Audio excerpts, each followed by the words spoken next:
Hello welcome back പുതിയൊരു വീഡിയോയിലേക്ക് എല്ലാവർക്കും സ്വാഗതം കേട്ടോ.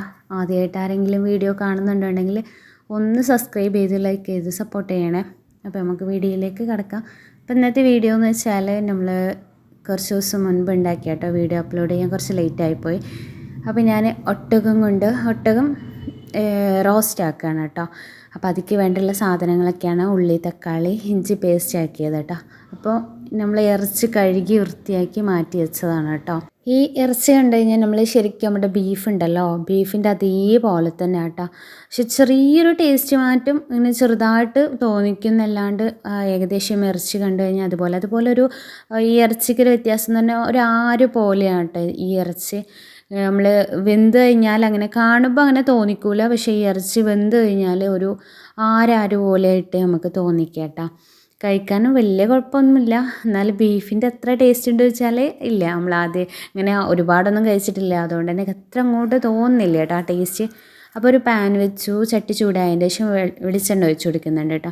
നമ്മൾ സാധാ ബീഫൊക്കെ ഉണ്ടാക്കുന്ന അതേപോലെ തന്നെ കേട്ടോ, ഞാൻ സെയിം അതേ മസാലയും കാര്യങ്ങളൊക്കെ തന്നെ ഇട്ടിട്ടുള്ള ഇതിലും ഇട്ടിട്ടുള്ള കേട്ടോ. ഒട്ടകമാണെന്ന് വെച്ചിട്ട് പ്രത്യേക മസാലയോ കാര്യങ്ങളോ ഒന്നുമില്ല, പിന്നെ സെയിം ആ മസാലയും കാര്യമൊക്കെ തന്നെയാണ് കേട്ടോ.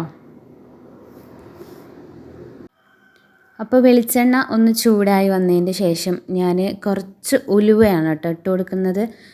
നിങ്ങൾ ഉലുവ ഇറച്ചിയിൽ ഇടലുണ്ടോ എന്ന് കമൻറ്റ് ചെയ്യണോട്ടോ. ചില ആളുകൾ ഈ മീനിലും ഇറച്ചിയിലൊന്നും ഉലുവ ഇടാൻ സാധ്യതയില്ല, പക്ഷെ ഞാൻ ബീഫൊക്കെ ഉണ്ടാക്കുമ്പോൾ ഉലുവ ഇടാറുണ്ട് കേട്ടോ.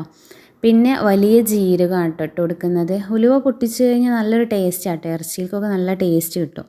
പിന്നെ വലിയ ജീരകം അതുപോലെ തന്നെ ഉലുവ ഒന്ന് പൊട്ടി വന്നതിൻ്റെ ശേഷം ഞാൻ വലിയ ജീരകം ഇട്ട് കൊടുത്തു. അതിൻ്റെ ശേഷം വലിയ ഉള്ളി കേട്ടോ, വലിയ ഉള്ളി അത്യാവശ്യം ഞാൻ എടുത്തിട്ടുണ്ട്. ഞാൻ ഇറച്ചി ഉണ്ടാക്കുമ്പോൾ എനിക്ക് മസാല കൂടുതൽ വേണം, നല്ല ടേസ്റ്റ് ആയിരിക്കും. അങ്ങനെ ബിരിയാണി ഉണ്ടാക്കുകയാണെങ്കിൽ ഇനിയിപ്പോൾ ഇറച്ചി ബീഫ് ചിക്കനിൽ ഓവർ ഇടില്ല, എങ്കിലും എനിക്ക് വലിയ ഉള്ളി വേണം അത്യാവശ്യം. എന്നാലും ഓവർ മതിരിക്കുന്ന രീതിയിൽ അതും പാടില്ല.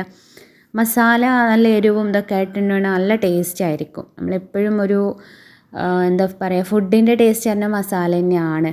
കൂടുതൽ ഇറച്ചി കറി വെക്കുകയാണെങ്കിലും എല്ലാത്തിനും നമുക്ക് അതാണല്ലോ ടേസ്റ്റ് കൊടുക്കുക. അപ്പം ഞാൻ അതേ സമയം തന്നെ ഉള്ളിയൊക്കെ ഒന്ന് വാടാൻ വേണ്ടി അവിടെ വെക്കുന്ന സമയം ഞാൻ കുറച്ച് ഉപ്പ് ഇട്ട് കൊടുത്തിട്ടുണ്ട് കേട്ടോ ഉള്ളിയിൽ. ഉള്ളി വാടിക്കിട്ടാൻ ഉപ്പിടാനുള്ള എല്ലാവർക്കും അറിയുന്നതാണെങ്കിലും ഞാനവിടെ ജസ്റ്റ് പറഞ്ഞു തന്നുള്ളൂ കേട്ടോ. പിന്നെ ഇതാ നമ്മൾ 2 കപ്പ് വെള്ളം ഒഴിച്ചു കേട്ടോ. ചെറിയൊരു കപ്പിന് 2 കപ്പ് വെള്ളം ഒഴിച്ചിട്ട് ഞാൻ എന്ത് ചെയ്തു, മുളക് ഇട്ടിട്ടില്ല, മഞ്ഞൾപ്പൊടിയും ഉപ്പിട്ടിട്ട് ഞാൻ ജസ്റ്റ് ഒന്ന് വേവിച്ചെടുക്കാൻ വേണ്ടി വെക്കുകയാണ്. പിന്നെ അതേസമയം ഞാൻ രണ്ടൊരുമിച്ചാണല്ലോ നോക്കുന്നത്. ഞാൻ അതിൽ ഉള്ളി വാടി വന്നപ്പോൾ തക്കാളി ഇട്ട് കൊടുത്തു കേട്ടോ.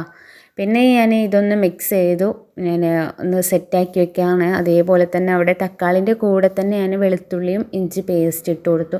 ആ ഒരു വെളുത്തുള്ളിയുടെ സ്മെല്ലണ്ട് പോയി കിട്ടാൻ വേണ്ടിയിട്ട്. പിന്നെ നന്നായി വെന്ത് കിട്ടുമല്ലോ ഒരുമിച്ചാവുമ്പോൾ. അപ്പോൾ ഞാൻ അങ്ങനെ തന്നെ വെച്ചു. ഇതാ കുക്കറിൽ ഇത് വെച്ച് ഞാൻ അടച്ചു. നന്നായി കുക്കർ അടക്കാൻ പറ്റുന്നില്ല കേട്ടോ, കുറേ സമയം വെച്ച് ഞാൻ കുക്കർ അടക്കാൻ വേണ്ടി നോക്കുന്നുണ്ട്. ഇനി ആരും പറയരുത് അടുക്കളയിൽ കയറാത്തത് കൊണ്ടാണെന്നൊന്നും ആരും കമൻ്റ് ഇടല്ല കേട്ടോ.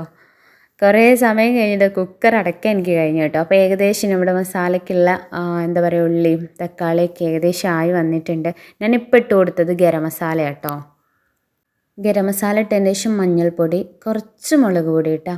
കാരണം ഇവിടെ ഞാൻ പിന്നെ മസാലകളെല്ലാം ഇടുന്നതുകൊണ്ട് തന്നെ പിന്നെ അത്യാവശ്യം കുരുമുളക് ഇടുന്നുണ്ട്, പിന്നെ അതുപോലെ തന്നെ മുളക് ഇട്ടിട്ടുണ്ട്. അപ്പോൾ ഓവർ മധുരം വേണ്ടല്ലോ വെച്ചിട്ട് കുറച്ചൊരു 1.5 സ്പൂണോളം ഞാൻ മുളക് പൊടി ഇട്ട് കൊടുക്കുന്നുള്ളൂ കേട്ടോ. പിന്നെ ചപ്പ് പുതിന ഇല്ലാത്തതുകൊണ്ട് വീട്ടിലുള്ള ചപ്പാണ് കേട്ടോ ഞാൻ കാണിച്ചു തന്നത്. അതും കറിവേപ്പിലയും കൂടെ ഇട്ട് ഒന്ന് ജസ്റ്റ് മസാല ഒന്ന് സെറ്റ് ആവട്ടെ വിചാരിച്ചിട്ട് അങ്ങനെ വെച്ചതാണ് കേട്ടോ. അപ്പോൾ നമ്മുടെ ഏകദേശം ഒട്ടകം നല്ല വേവുണ്ട് കേട്ടോ ഈ സംഭവത്തിന്. അപ്പോൾ അത്യാവശ്യം നല്ല വേവുള്ളത് കൊണ്ട് തന്നെ ഞാൻ ഒരുപാട് എന്താ പറയുക കുക്കറിലിട്ട് നന്നായി വേവിച്ചെടുത്തിട്ടുണ്ട്. ഒരു 8-9 വിസൽ വരുന്നത് വരെ ഞാൻ വേവിച്ചിട്ട് കുക്കറിലിട്ട് തന്നെ വേവിച്ചെടുത്തിട്ടുണ്ട് കേട്ടോ. വെന്തിട്ട് നല്ല സോഫ്റ്റായിട്ട് നല്ല പഞ്ഞി പോലെ കിട്ടിയിട്ടുണ്ട് കേട്ടോ ഇറച്ചി.